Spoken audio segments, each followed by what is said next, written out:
Ang pahayag nito ay may kinalaman doon sa nangyari noong January 24 itong taon 2024 doon sa Middle East.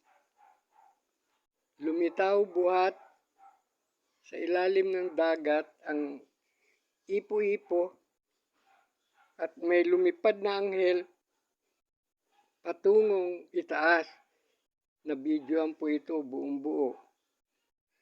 May ilang katanungan na sana makarating sa kinauukulan. Meron bang nasusulat sa Quran tungkol sa hitsura sa loob ng kaharian ng Diyos sa langit?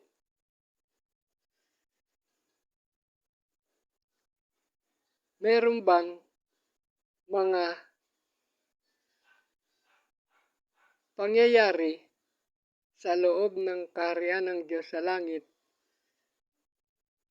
na nasusulat sa Quran?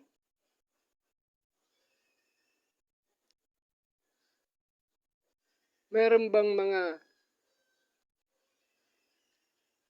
awitin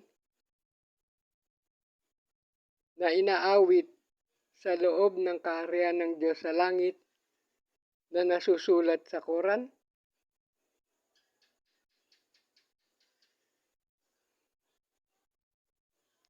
Meron po bang mga bagay sa loob ng kaharian ng langit tulad ng isang ilog na umaagos katulad ng isang kristal?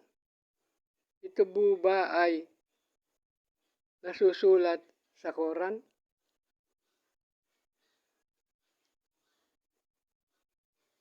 Meron din po bang mga angheles na 6 ang pakpak, puno ng mga mata sa loob at labas, gaya ng mga angheles doon sa loob ng kaharian ng Diyos sa langit, nasusulat sa Quran?